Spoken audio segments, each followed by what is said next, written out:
Welcome back, ladies and gentlemen, to LCK Spring 2019. You got a sneak preview of us sitting at the desk. As you'll soon see, we're still in the same positions. They got to peer through the door hole and Yeah. see us behind the door. When will the door reveal us truly? I don't know. We're going to find out. May, No, we're not. may just not happen. You only So get a have look at our single MVP. peer into the void. As you can peer into the MVP of game number 1. It was a Deft masterclass on the bot lane. It's against Jin Air, so of course, language is always tricky. But what we can say is, what an interesting secondary rune. Used it and abused it. Really liked how he approached the lane, and it has prompted a change.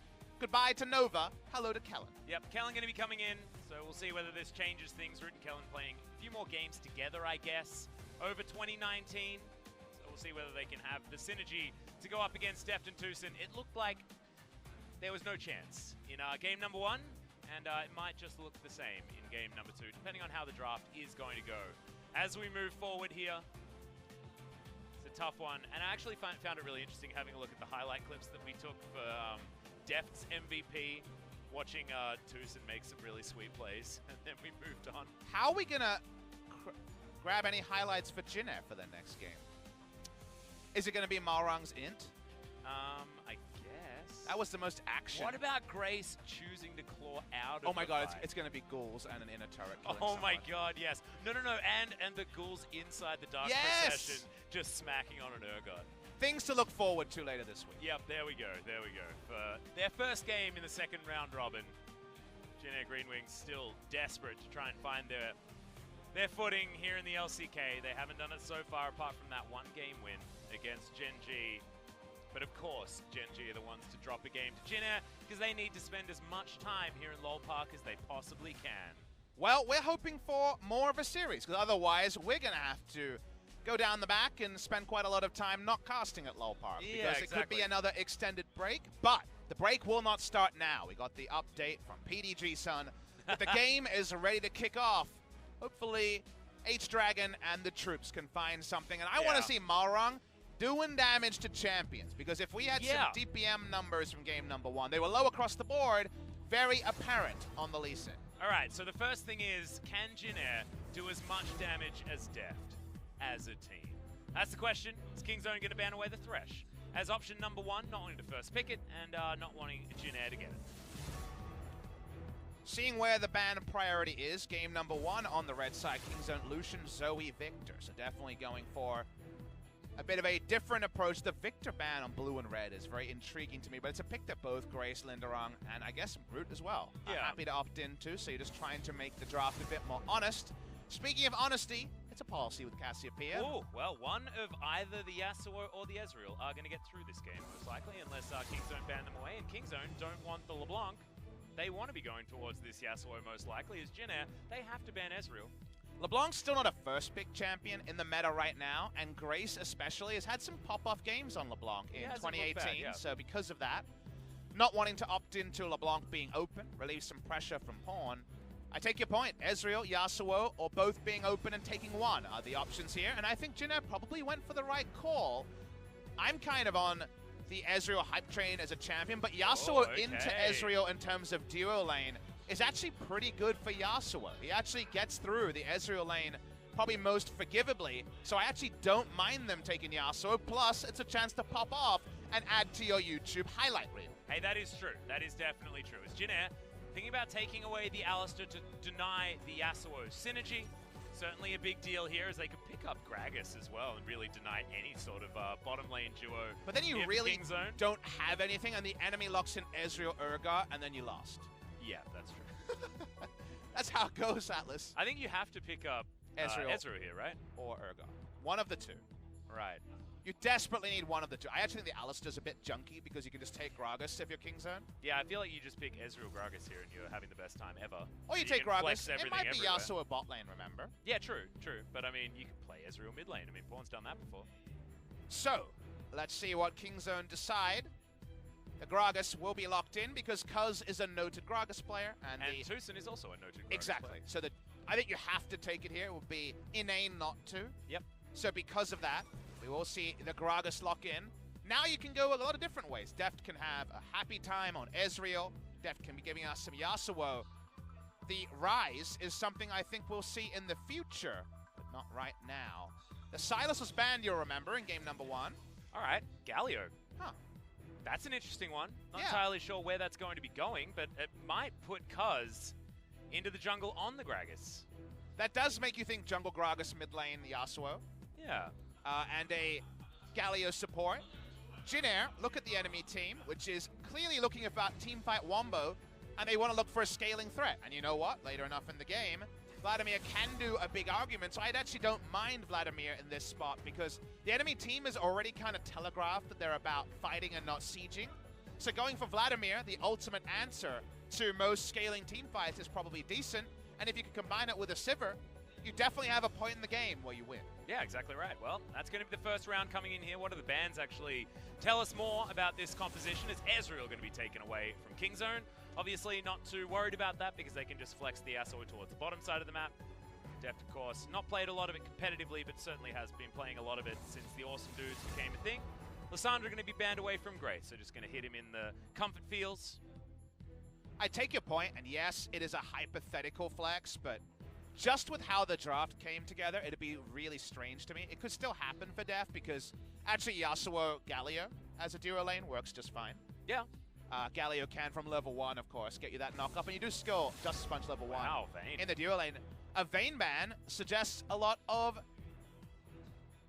kind of cynicism about it being anything other than bot lane on the side of Kingzone. These are coverage bans for Sivir, so I think Root will be playing Sivir this game, but could still be on the Vladimir like we mentioned, but Vladimir and Alistair's a really weak duo lane, as we well know. So I think Vayne ban really only makes sense if you are fancying the Sivir. Well, you also could pick up the Kalista here because Kingzone are heading towards a decent Kalista draft on the same side. I mean, that's even more knock-up synergy available there. See where Kingzone do decide to go with this one as Malrang's going to lock away the Xin Zhao, an understandable pickup there as Deft. What does he make of this Jin Air composition and what does he want to play into it? Some golden oldies being flashed by Deft here. Very, very famous Kog'Maw player, of course. Kog'Maw would be a very bizarre pick in this game. But who knows? Aatrox's also a pretty bizarre pick in this game as well, as I'm not entirely sure where anything is going. Is Pawn on mid lane Galio now. We're trying to make sense of the madness on the side of Kingzone. On top lane? Yeah, could be. Could be. I'm not willing to write anything off. Actually, Atlas, I'm going to sit back and just savor this Jin Air series. Whoa, our cameraman almost tripped. Yeah, I mean, he was sitting back and he didn't have a seat, unfortunately. So, okay, Tristana going to be locked in, Papa Smithy, so I'm very confused. I thought Kalista was standing out like a sore thumb, but no. It's the Trist on the bottom side. And what does Jin Air make of this? Because they can't really pick the Sivir into this one comfortably. Yet they really want it, Atlas. Yeah. They're going to actually look elsewhere. Now, this is with a very fluid lane assignment situation on the side of Kingzone where only Tristana, to some degree, is locked into her role. We'll wait and see if it will be the Fiora, and Lindarang says, give me the Fiora, or will the Fiora just be hunting Galio? I don't think that's going to work, because I think Galio could still very much be support, and we're just very confused. I think Galio does have to be support, as we got to work out where the top side of the map is going, because we got a couple of junglers, we've got 3 potential solo laners, and we've got flexibility absolutely everywhere. Jin Air, a lot more standard here, but it looks like Pawn is going to be trying to chase after the Urgot and head towards the mid lane. Wait and see. At 20 seconds, we get that confirmation. Aatrox will be the old matchup, but I think Urgot wins that matchup more than ever. Yeah. And I think Yasuo should be in the short lane. He should be in mid, so I imagine Yasuo mid. Pawn also has a very good career win rate on Yasuo, but did lose on it in recent memory. I believe that was the Kesper Cup, but it could have been LCK Spring as well. End result is a lot of knock-up synergy for good old Yasuo. Absolutely. So many different options here, and a lot of teamfight prowess available to be demonstrated here by this Kingzone roster, but whenever there's a Fiora, the teamfight becomes less of a thing that you focus on, and the split push does certainly rear its ugly head. So can Kingzone actually stand up to Lindarang's power in the split push in the late game, or will we just not get to a late game? I will ask you a question to answer your question. All right. I believe... how many knockups do you see as synergy for the last breath here? If you include Yasuo as 1, I counted 8, so... Yeah. We'll see if that's a lot. This Everyone is has very multiple reliable. buttons. We've had that before. we look over the side of Jin Air, and look, they do have Vladimir for a bit of late game, that's for certain, but they were so well held in the laning phase, and I think Tristana, she gets the same start. She can also opt into an Executioner's Calling and really make life hell. Yes, I think that Tristana's even more happy about that one. So certainly the laning phase is going to be another rough one here, but can Malrang actually utilize his famous Xin Zhao, get down there, get things going on early, because with an Alistar after level 2, that setup is certainly good. Let's find out.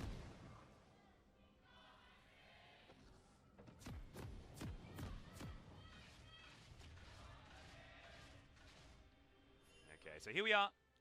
Deft is going to be on the Little Witch Tristana. Towards the bottom side of the map, TusiN on the Galio duty. This time, they punished the Galio in the last game, but now he's going to be the man donning the chicken outfit and heading towards the bottom side.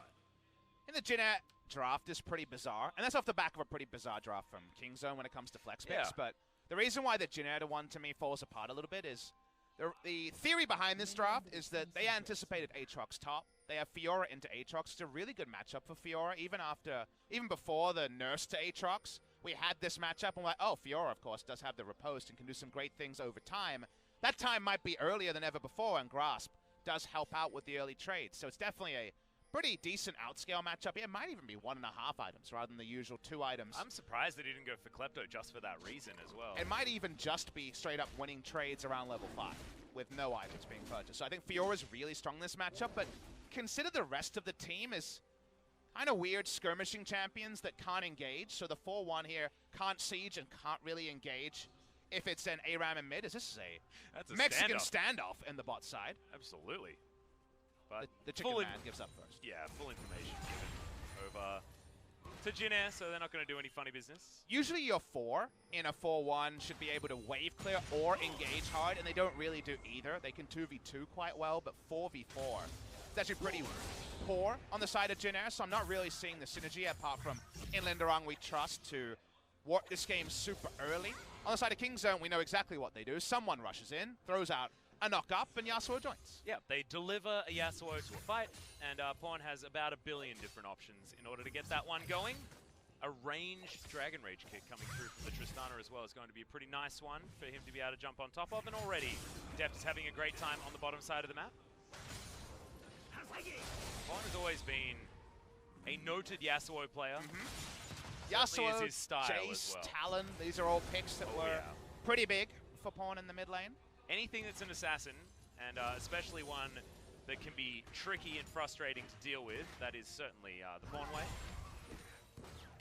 Deft walks up, and he was the big difference in game number 1, just the way they navigated bot lane. It was kind of the preseason analysis of Deft TusiN coming to life in a game where they just basically slammed Jin Air as a duo and everything else around them was fine.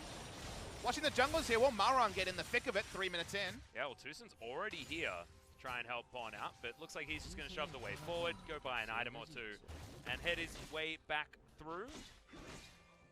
There's going to be the Rift Scuttler going down. Of course, there was a Ghost Borrow there, so full information is given over to Kingzone. See whether they can actually lock down the bottom Scuttler, or whether Malrang is going to use this advantage as the Xin Zhao in order to bully Cuzz around here in the early game. I actually made a note on my page. Understandably, you can imagine most of my notes for the second series. That Summit is still playing 9.3 Aatrox, and I believe Rascal is one of the few to join him. On that particular side, and we're already seeing CS-wise.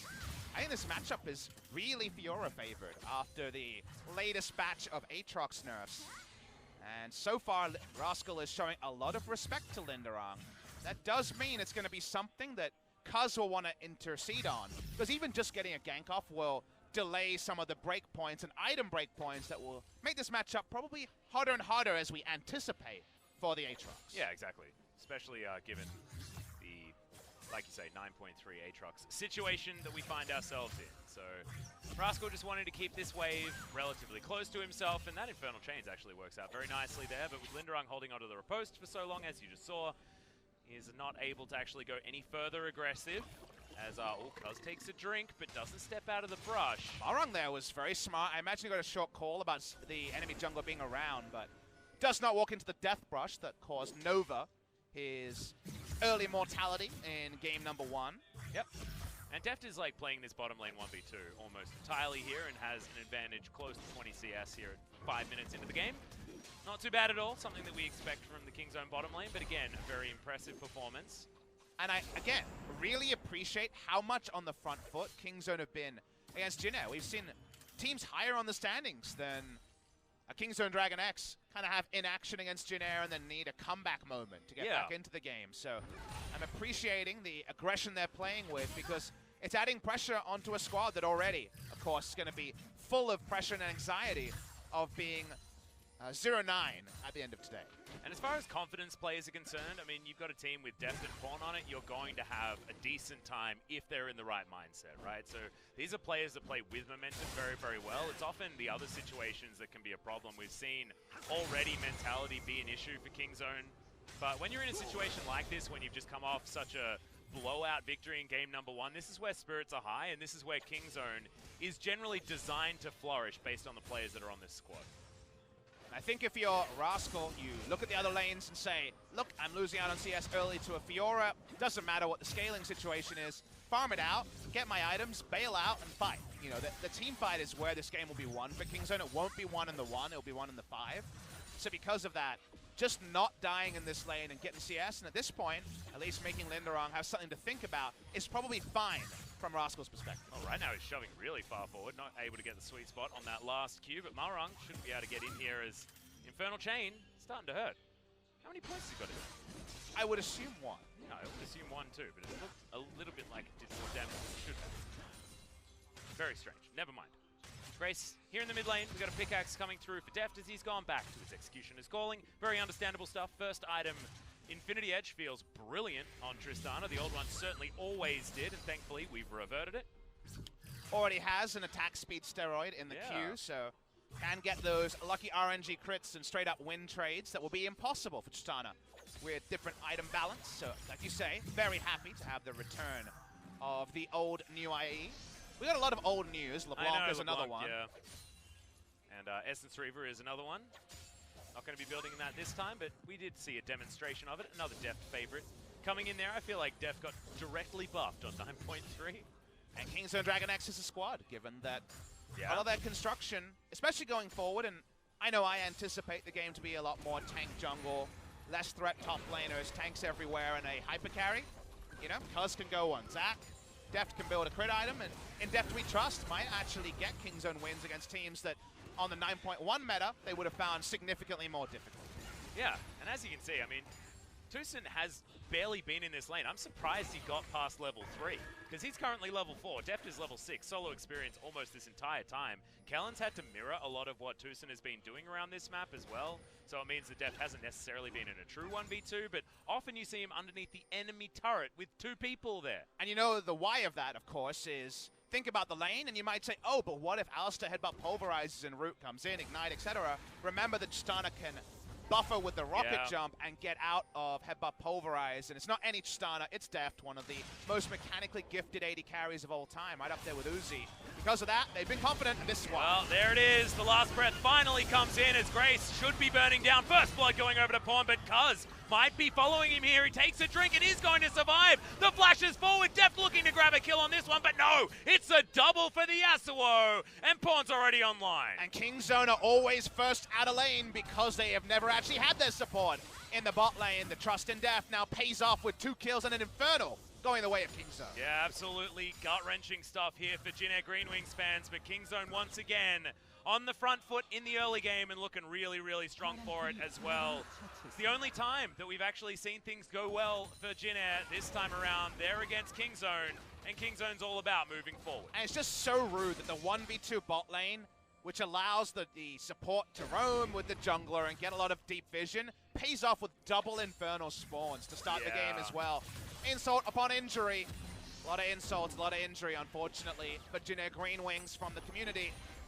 And a turret plate, 2 turret plates, in fact, also to the benefit of Kingzone. Yeah. I mean, I feel like the insult definitely is going to be from the community, but the injury is coming from Kingzone right now onto Jin Air.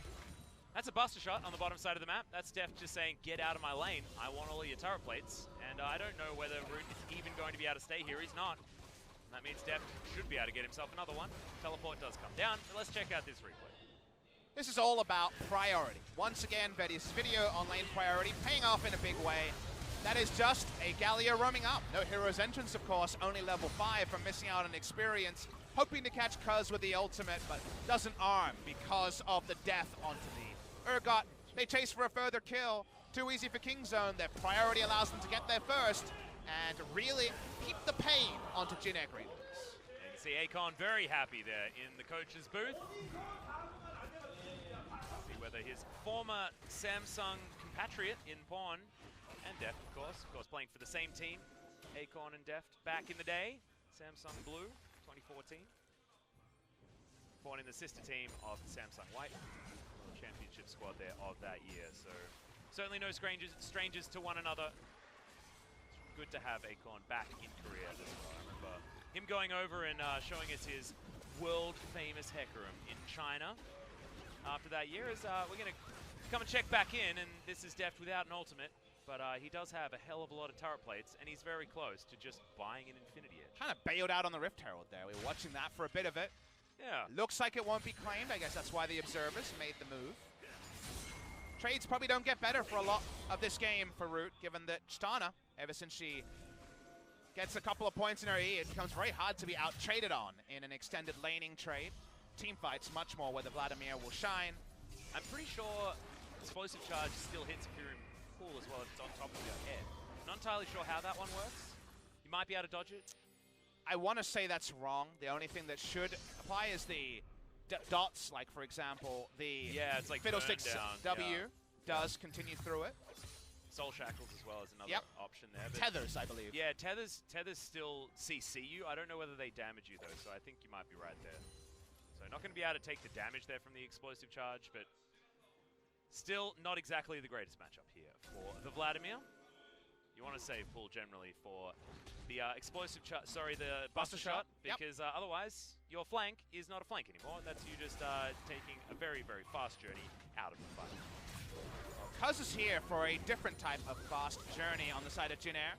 This trade damage, there's a control ward being matched on both sides, so very hard to come in unawares. The Rift Herald would kill the turret with a single charge. That's why I imagine Gragas went bot lane first, but why not get some more gold for the Yasuo? Yeah, I feel like turret plates are certainly where you want to be putting this one, as Cuzz can head towards the mid lane, set up a kill onto Grace potentially as well, and then follow it up with good old Shelly. Looks like the bottom side of the jungle, though, is where Kingzone are going to be focused, denying Malrang as much as possible.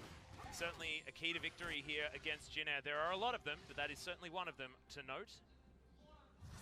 So right now, I mean, Pawn's having the best time on the Yasuo right here this game. 2-0, he's got his Zeal completed. 320 gold. I imagine Cuzz might give solo gold to Pawn here. Wait and see if he changes his mind. Oh, Grace? He doesn't. Yeah, Grace actually gets ulted. No, he does get ulted, sorry. He was in mid-disdain while Cuzz hit him with a barrel, so it looked like he journeyed onto the screen via a barrel instead of via his own volition. Will Jin Air get a turret plate in this series? The answer is looking like no. Yes, it's looking like a very, very severe no. Top side of the map might be where they have an option, but at the moment, Kingzone are going to take this bottom out of turret, and might even be out. No, they're not going to be able to. 30 seconds until those turret plates go down, so Deft isn't going to be able to move topside and get any up there, but man, this game is certainly accelerating well and truly out of any Jin Air control. Unfortunately, Jin Air in 2 games, pre-14 minutes, have done nothing, Atlas. Nothing at all. They haven't been able to zone someone off for a plate, a turret dive, a gank. None of those things have happened, and that's around the one player who can really hold their head high for pre-15 minutes play on Jin Air, which would be Malrang. So far, Malrang has been inactive on Lee Sin, and you might say, okay, he can farm from time to time, but Xin Zhao is the ultimate early dueler. It's Halo Blade Xin Zhao. We know what that's all about. In this game, he's just been a passenger. Unfortunately, I feel like Jin Air just haven't put a lot into coming up with early game plans. And 5th week of the season, it is feeling eerily like the 9th week of the season for Jin Air. Yeah, precisely. And I feel like this series has been Lindarang that's had anything positive to note. I mean, at the moment, he's 4 CS in the lead, which is the only advantage I think that Jin Air have had in any lane or in the jungle for this entire series so far. And he's on a champion who can't spread his lead apart from Split Push, so they're going to lose Double Infernal before too long.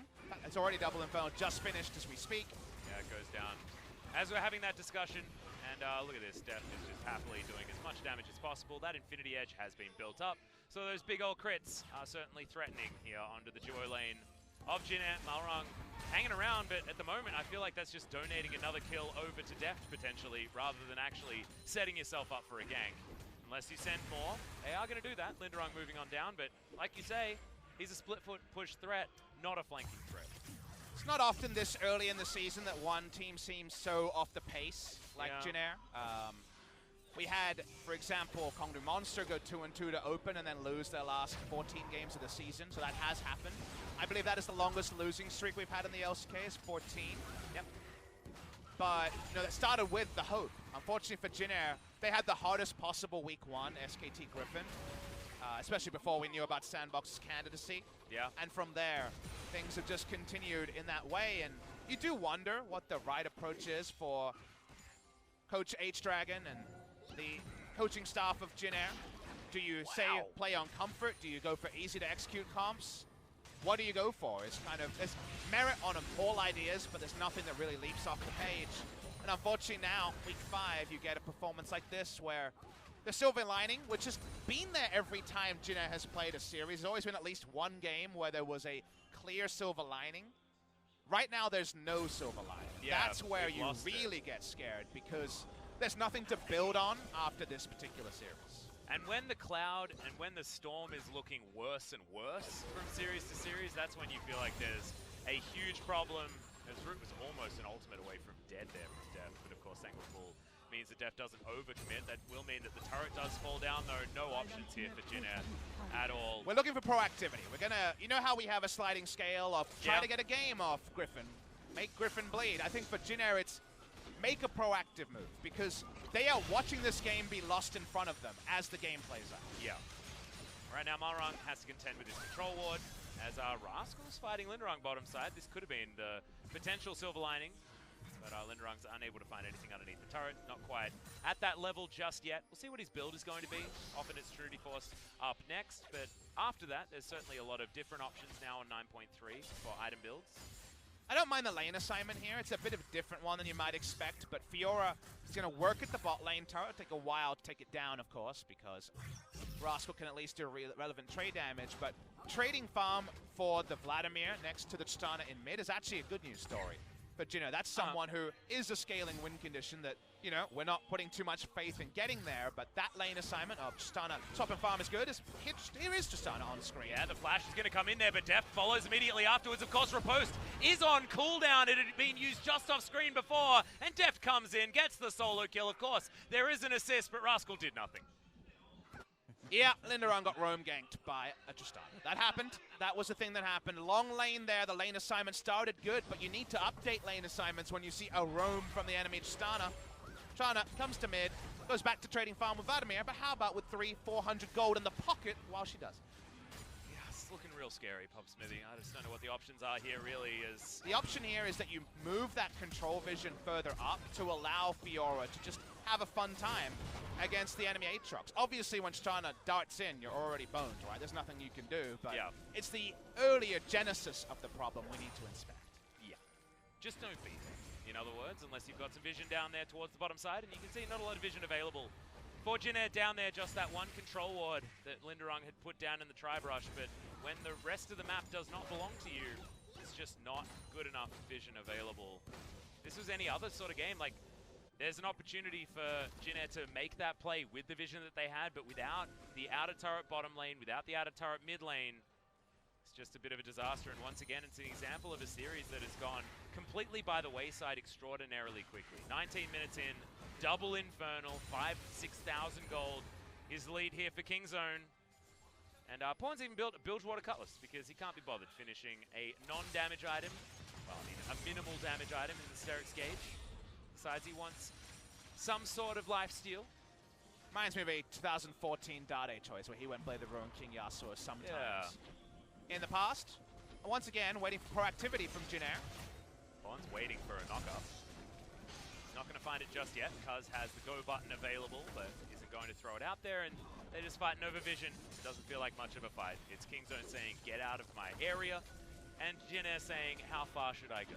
And that's the thing is, you know, when people say nice trade when someone does 600 damage and the person does 0. It doesn't really feel like they're trading much at all. They're just taking damage. Speaking of taking... There's the last breath. That is a very dead Urgot, as I think that the cow is going to follow him here. Pawn close to the distance, and Cuzz is going to pick up that kill very, very easily. And it's all just elementary here for Kingzone. Bottom side of the map, we're continuing to fight as Rascal doesn't have a lot of options as far as healing is concerned, but when he's underneath the turret that hasn't taken any damage, he's not worried about this Fiora. Ah, that's Baron. Yeah, Kingzone turning on to Baron. There's nothing that Jin Air can do, apart from a flash smite steal, but they need to actually get in there. Malrang is not being gate-kept for now, but a lot of people can turn off this Baron. It is theoretically a 50-50 at the moment, and it's going to be Deft with the Buster Shot that has the opportunity to lock this one down as TusiN flashes on forward. Justice punches there. Vladimir just dies, but no, not able to lock down this Baron as Deft does have the drawer bead and can start shooting down on this Xin Zhao. He goes down, and the Baron is in the hands of Kingzone now. A speck of blood is Root in the Death Chamber, and Atlas close to a perfect game in game number 1. We're on perfect game pace in game number 2. Not sure you should open up the betting markets for that one, seeming like it is very likely. Gonna watch the replay here. Remember, the word was proactivity from Jin Air, and it's nothing like that. It's just Kingzone starting out. Malrang just watches on and does nothing under the turret. Doesn't even charge in. Yeah. Literally just watches 2 people die, and then takes a bit of damage from AoE Ludensprung. And I mean, theoretically, he could have gone in there and ulted to get people out of there, but this is really nicely done from TusiN, but maybe a little bit too early. But in the meantime, Deft has been taking down the bottom lane carry, and that meant that there wasn't quite as much damage in that pit. And now we've got a 10,000 gold lead at 21.5 minutes, and a Baron circling Let's around not talk about it Kingzone. anymore. We're not talking about this game for now. It's not, unfortunately not much of a game on the side of Jin Air. Yeah. It makes me think, though, as Pawn looks for some more kills. I guess we should focus on the action. Oh, there's another last breath to come in here. Can Pawn actually win this 1 versus 3? Well, it's not actually. A 1 versus 3, Lindarang teleports in, and now TusiN might be in trouble. The Grand Challenge is down. They will be able to get 2 kills. No perfect game coming in here. There's Rascal, dives on forward. Maybe he's going to deliver himself in here as well, as there's the Infernal Chains. Deft picks up that kill, though, and could this potentially be the Penta? The resets are starting. Deft is Goomba stomping around Summoner's Rift. That's not the crit that we wanted, but he's still going to be able to dive on forward here. 1, 2, picks that one up as he dives back underneath the inner turret, and that's not going to be the triple kill. So we got excited. A 2+1 special. Anyone in Korea knows about that. Every grocery store about the 2+1. 3 kills go the way of Deft. He is monstrously strong. 1,000 gold bounty. They're going to push through mid lane here. And Kingzone want to break the base on this Baron. And I feel like, is this another one of those games where Jin Air are not going to do as much damage as Deft by himself? Probably not this time, I guess, because Lindarang has been at least beating on Rascal a bit. But it's still a worrying scenario here. Oh, for sure. I mean, this is, to me, by far the most damage Jin Air have done to themselves as a squad the whole season, as I think we need 3 people in the lane against Deft. Yeah. It's not like Pawn randomly diving into 3 people. This is Deft holding on to a rocket jump and shooting everyone that walks towards it. And we'll just take down the turret by himself. Okay. Deft is just so happy to walk up. Boy. Let me just introduce the fact that TusiN doesn't have ult and is a screen away from Deft and probably doesn't need to be there. Deft's real safe. Yeah, he is. And he gets delivered a puppy that TusiN prepared for him. It's just beautiful. Their relationship is gorgeous. As Deft's going to take down this inhibitor. Not a lot 4 members of Jin Air can do to stop him. As TusiN finally does turn up, he wonders why he's actually here, because his AD carry is so incredibly strong. And on the bottom side of the map, you got 2 members pushing on up, the Gragas and Yasuo Best Friends Club. And Jin Air, even with 4 people in the mid lane, can't punish it. They know where everyone is. They know this is 2 versus 4, and they can't close the distance onto Deft. Seems like it's only going to hesitate their demise, make their demise faster. No Yasuo ult there. Probably could have gone for its 13,000 gold lead. Yeah, well, you may as well just take down the turret here. I mean, no reason to go overly aggressive, especially after Pawn was punished for it earlier on the top side. Deft is there, though, to follow up with the damage, and that's a knockup that Pawn could have gone in on once again. Not going to. Jin Air just watch as everything falls apart. Jin Air will be the worst dance partner. Oh, they don't make any moves, Atlas, none at all. Nope. This is unless really... you like leading, you know? Yeah, but this is some lifeless stuff right here from Jin Air, unfortunately. It's really hard to cast because usually you need a 2 and fro. It's only 2. Speaking of 2. Yep, there's the throw. Papa Smithy, that's a double kill coming in for the Gragas. Could we get The pentakill for Jungle Gragas. That's what I want. It's not going to happen, as it's going to be Deft picking up the last few. Lindarang running away. Malrang goes golden. Deft just wants someone to shoot. Cuzz is going to pick up the triple. The 1,000 gold goes over to Lindarang, but that's just not going to be enough to get them any sort of semblance of a victory. Kingzone will close this one out at 25 minutes. It is a shellacking, and it is Kingzone picking up the 2-0, understandably, over Jin Air GreenWings. You can only beat the team put in front of you, but that was a putrid display from Jin Air GreenWings. Excellent use of putrid, Papa Smithy. It sounds like insult upon injury, but they've had 8 losses in a row where there was something to smile about, and now they have a 9th loss in a row where there's nothing to speak about. And the point I wanted to get before we had a bit of action at the end is, you know, I put out that vlog and talked about how I had a chance to be a coach. Origin approached me to be the head coach for this year. Yep. And I was sitting there imagining what it would be like to be the coach of Jin Air after this series, because obviously you're going to be mad because your team really had no proactive moves at all over the course of 2 games. But if I was the head coach, we don't VOD review this series. There's no point to. They didn't play any League of Legends to VOD review. I take these players and I put them on some team building because they are lacking a lot of team skills in this game. Malrang watching on as 2 people dive. No synergy between lanes and the jungler, who has had great moments in the past. The cascading problems here were very fundamental level that just cascaded further and further, and at the end you just watch it and say, you didn't even show up today. No, they weren't here, and I think this is the perfect representation of what Mental Boom looks like. This is just absolutely no will to actually fight forward, and everyone's felt it. If you've played League of Legends before, you've had that moment where you've lost so many games, you've forgotten what it's like to actually win. And what you do is you try and program yourself to not lose rather than to actually win the game. And Jin Air just haven't been winning at all, and they've forgotten how winning actually feels and how to actually start winning a game. Like, I think a lot of it has to do with mentality, because we know a lot of these players do have the ability to actually win games of League of Legends. They certainly can. But together, they just can't make it work on the stage. It's so hard to communicate how I'm feeling right now, because it's just such abject inaction. Like, nothing could be talked about. It's very difficult to cast a game like that, where there's really nothing intelligible to say about Jin Air's performance today, apart from the next day needs to be wholesale change, and even just a proactive gank in the first 15 minutes of the next series, and already you're like, this is already better than what we saw today. I'm not looking to dogpile on anyone. I think there are good players in this org. It's one of my favorite orgs to cast because Jin Air has all the memes and is so much fun, but there's just so little to show from this series, and it's just a really big disappointment.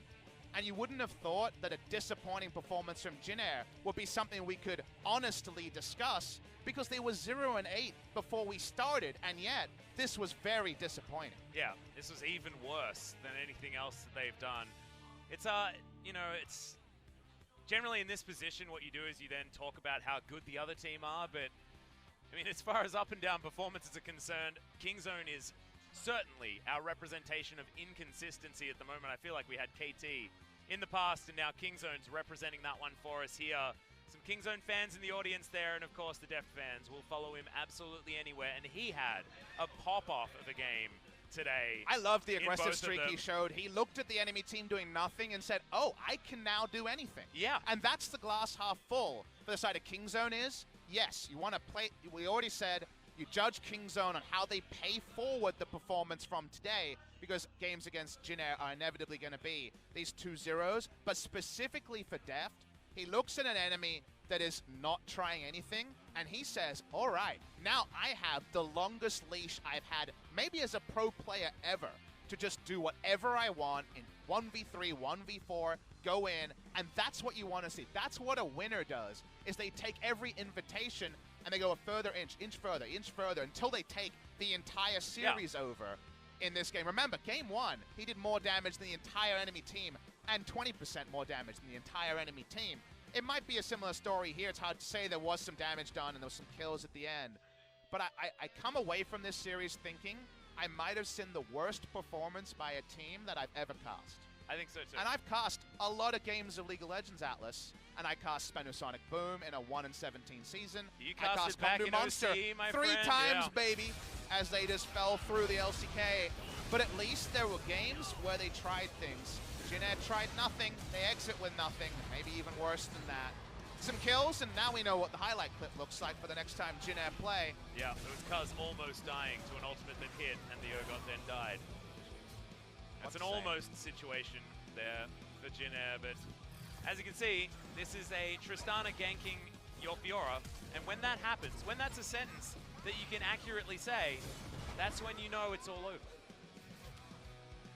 Well, I mark this one down in the calendars because it is going to take quite the impressive fight back for Jin Air to find signs of life.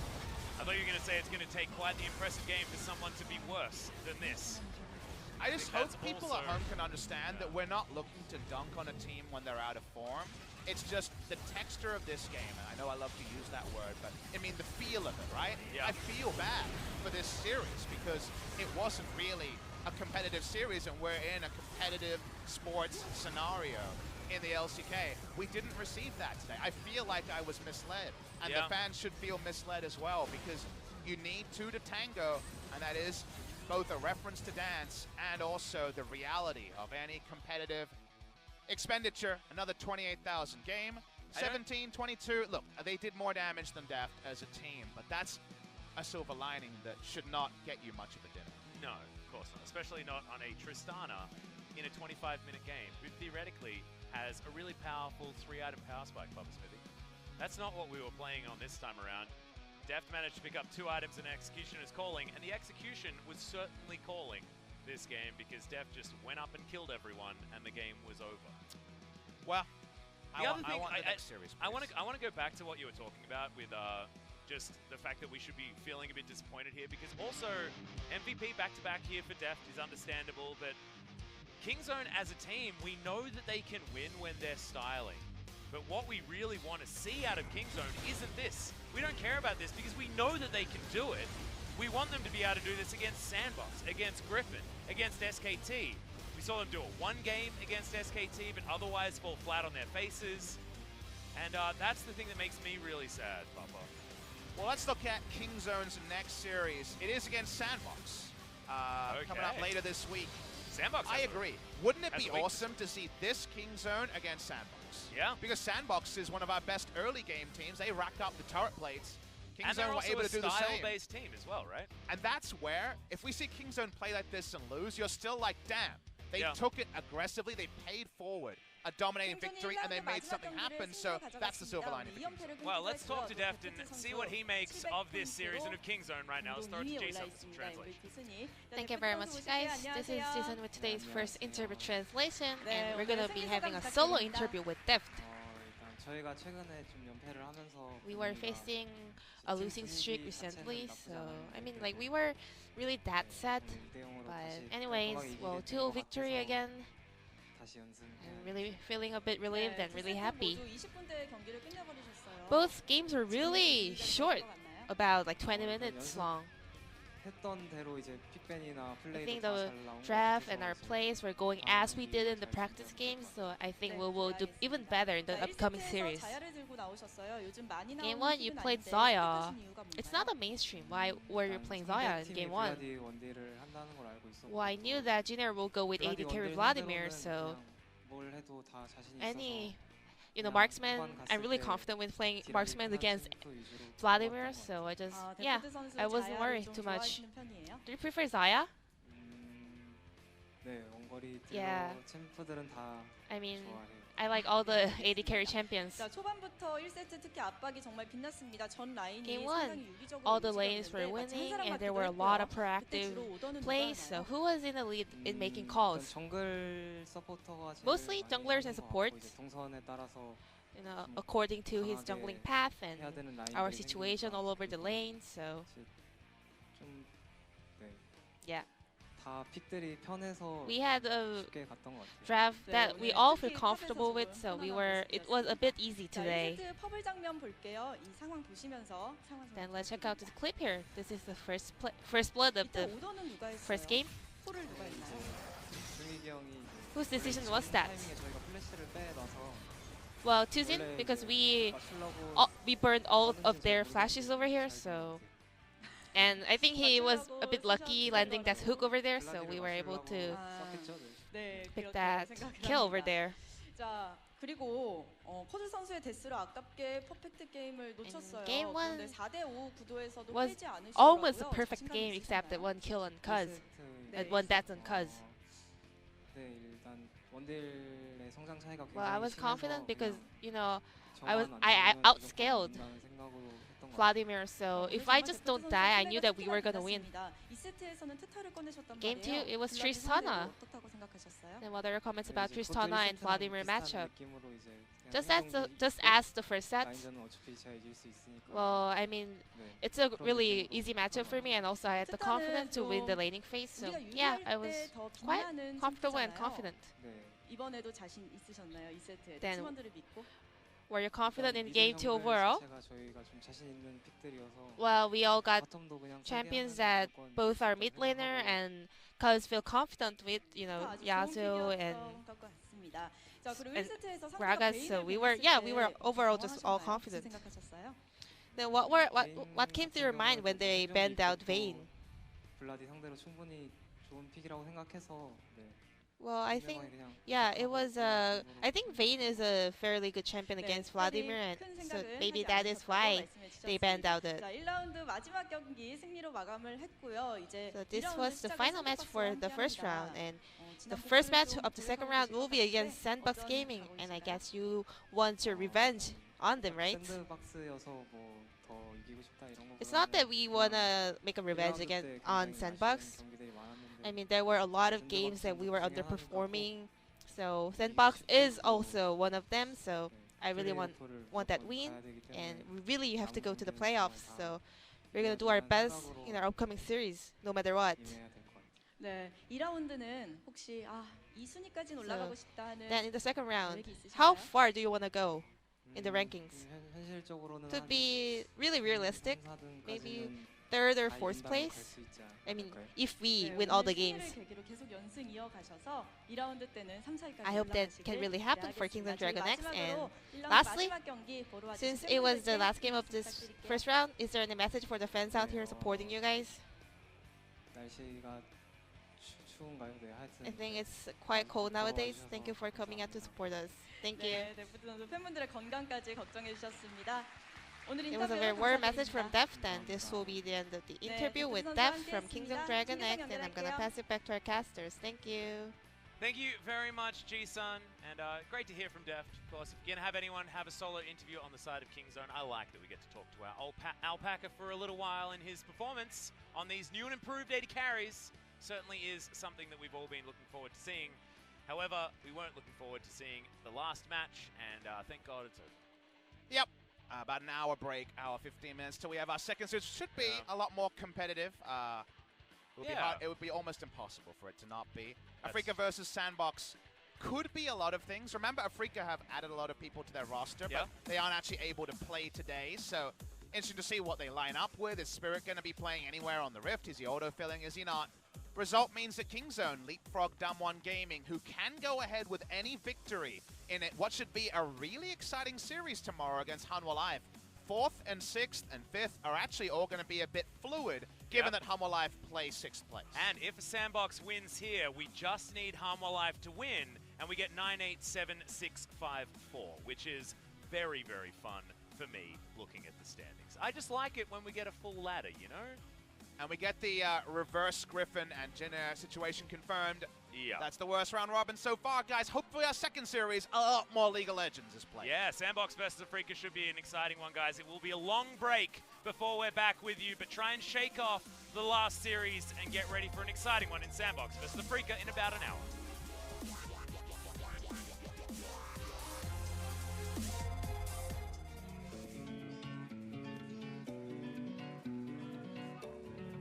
You take me higher when I feel low. Make my world brighter when I'm alone. I keep on rolling, all with your fuel. You're like my gasoline that makes my dream come true. This is it.